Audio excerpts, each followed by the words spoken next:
नमस्कार साथीहरू, यहाँहरूलाई स्वागत छ sapnakofal युट्युब च्यानलमा। आज पनि म उपस्थित भइसकेको छु तपाईहरूले देख्नुभएको सपनाको फल लिएर। र साथीहरू, आजको विषय रहेको छ सपनामा हवाईजहाज अथवा हेलिकप्टर देख्दा चाहिँ के कस्तो फल मिल्छ भन्ने विषय रहेको छ।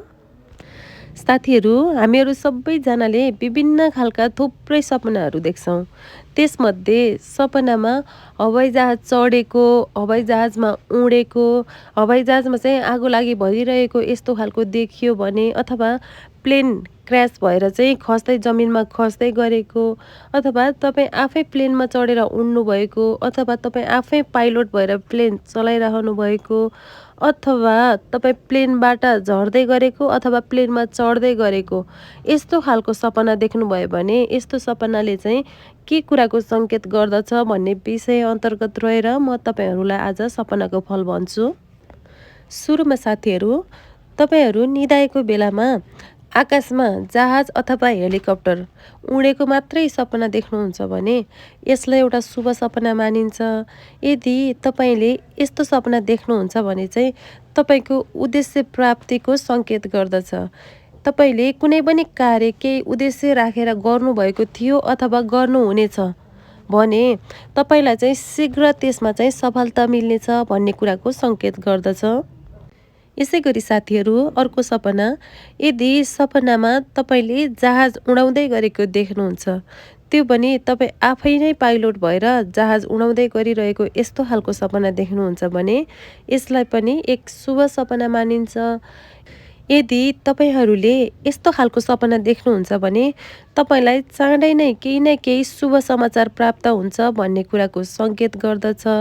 साथसाथै तपाईँलाई चाहिँ कुनै पनि कार्य गरिरहनु भएको छ अथवा गर्नुहुनेछ भने चाहिँ त्यसमा पनि कार्य सफलता मिल्नेछ। अब कार्य सफलता भन्नाले तपाईँ अब विद्यार्थी हुनुहुन्छ, कुनै प्रतियोगिताहरूमा भाग लिइरहनु भएको छ भने त्यसमा पनि तपाईँको पक्षमा नतिजा आउन सक्छ। साथसाथै अब तपाईँ कुनै व्यापार व्यवसाय गर्नुहुनेछ, गर्दै हुनुहुन्छ भने पनि त्यसमा पनि तपाईँलाई लाभ नै मिल्नेछ। जुनैसुकै कार्य भए पनि तपाईँलाई त्यो काममा चाहिँ सफलता मिल्नेछ भन्ने कुराको सङ्केत गर्दछ। यसै गरी साथीहरू, अब अर्को सपना, यदि तपाईँहरूले सपनामा प्लेनमा तपाईँ आफू खुद चढ्दै गरेको यस्तो खालको सपना देख्नुहुन्छ भने चाहिँ यसलाई पनि एक शुभ सपना मानिन्छ। यस्तो सपना देख्नाले चाहिँ आउने दिनहरूमा तपाईँको चाहिँ पद उन्नति हुनेछ भन्ने कुराको सङ्केत गर्दछ। साथसाथै तपाईँले गर्नुभएको काममा पनि तपाईँलाई सफलता मिल्नेछ।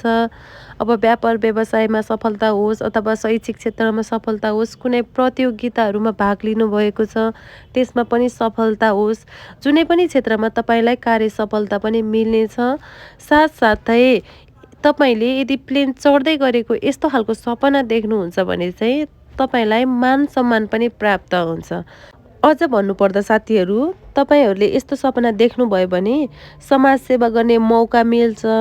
जुन तपाईँले गर्नुहुन्छ नि मौका पाउँदाखेरि समाजसेवा, त्यही समाजसेवा गरे बापत चाहिँ तपाईँलाई त्यो समाजले चाहिँ सम्मानित गर्नेछ। तपाईँ सम्मानजनक व्यक्ति हुनुहुनेछ भन्ने कुराको पनि सङ्केत गर्दछ। यसै गरी साथीहरू, अब अर्को सपना, योभन्दा अगाडि भर्खरै मैले तपाईँ आफू प्लेनमा चढ्दै गरेको सपना देख्यो भने के हुन्छ भनेर भने, अब तपाईँ आफू चाहिँ प्लेनबाट झर्दै गरेको, उत्रँदै गरेको यस्तो खालको सपना देख्नुहुन्छ भने चाहिँ यो सपनालाई चाहिँ खासै शुभ सपना मानिन्न, यो एउटा अशुभ सपना हो।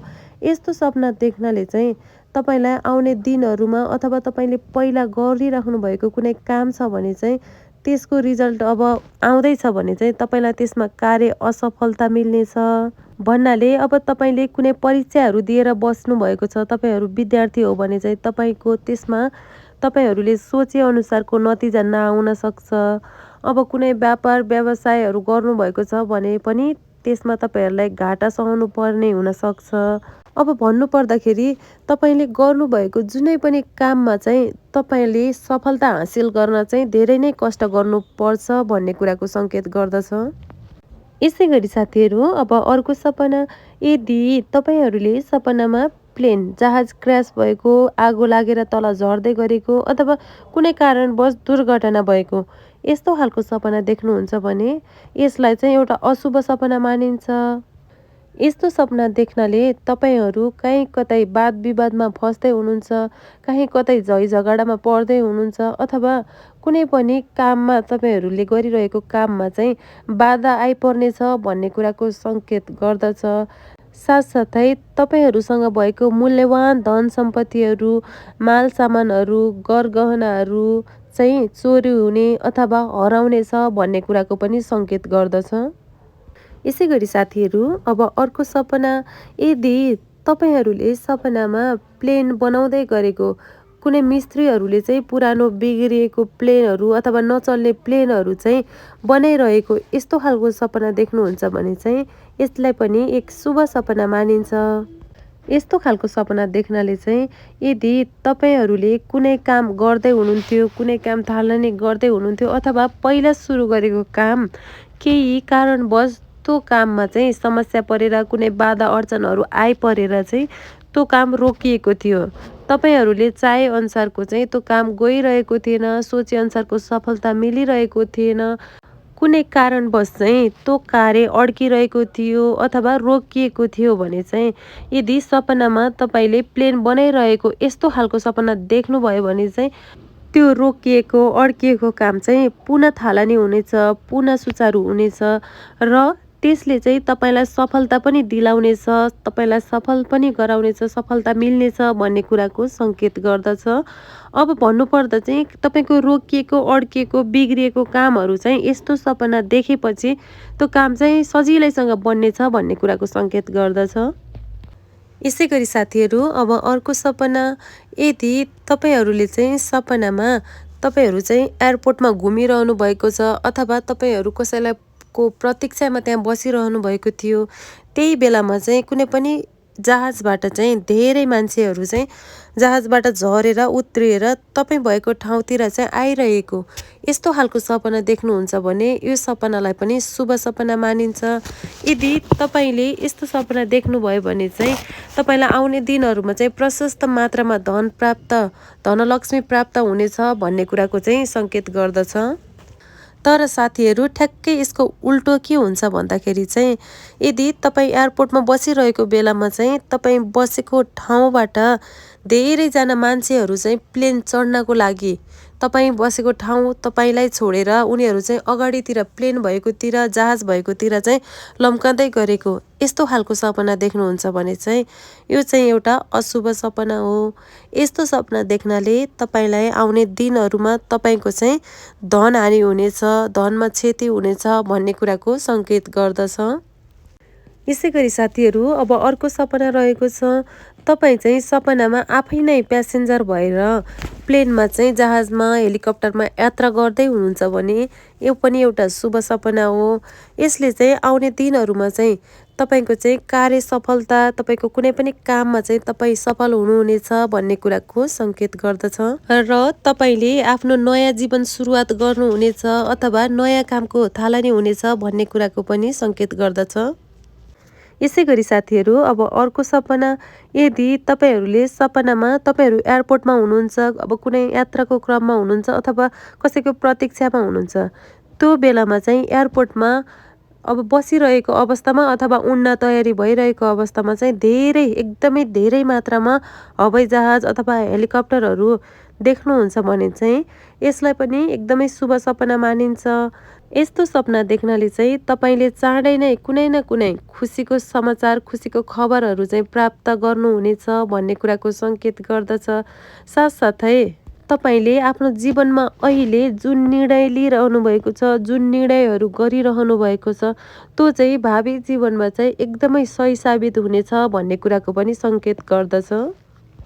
यसै गरी साथीहरू अब अर्को सपना, यदि तपाईँहरूले सपनामा कुनै पनि सैनिकहरूको अथवा कुनै पनि लडाकुहरूको चाहिँ जहाजहरू अथवा हेलिकप्टरहरू चाहिँ सपनामा देख्नुहुन्छ भने यसले चाहिँ के कुराको सङ्केत गर्दछ भन्दा चाहिँ तपाईँको चाहिँ जीवनमा तपाईँ चाहिँ एकदम डिसिप्लिन भएर काम गर्नुपर्ने जरुरत देखिन्छ कि तपाईँ जब डिसिप्लिन भएर काम गर्नुहुन्छ नि तपाईँले गरिरहनु भएको काममा चाहिँ तपाईँ अझ बढी सफलता हासिल गर्न सक्नुहुनेछ भन्ने कुराको सङ्केत गर्दछ।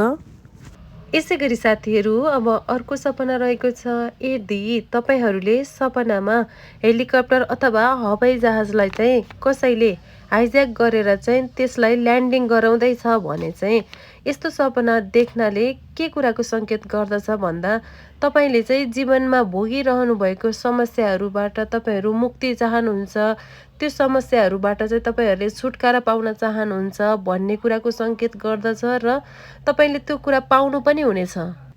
र त्यो समस्याहरूबाट तपाईँहरूले छुटकारा पाएपछि चाहिँ तपाईँले आफ्नो जीवनलाई चाहिँ एकदमै स्वतन्त्रता भएको महसुस पनि गर्नुहुनेछ भन्ने कुराको सङ्केत गर्दछ। हस् त साथीहरू, सपनामा हेलिकप्टर अथवा हवाईजहाज देख्दा के कस्तो फल मिल्छ भन्ने विषय आजलाई यति नै। हजुरहरू सामु मैले लिएर आएको विषयवस्तुहरू के कस्तो लाग्छ कमेन्ट बक्समा कमेन्ट छोडिदिनुहोस्। यस युट्युब च्यानललाई सब्सक्राइब गरिदिनुहोस् र लाइक सेयर कमेन्ट पनि गर्न नबिर्सिनुहोला। हस् त साथीहरू, आजलाई यति नै। म अर्को विषयवस्तु लिएर हजुरहरू सामु उपस्थित हुने नै छु। तबसम्मको लागि यहाँहरू सबैको दिन शुभ रहोस्।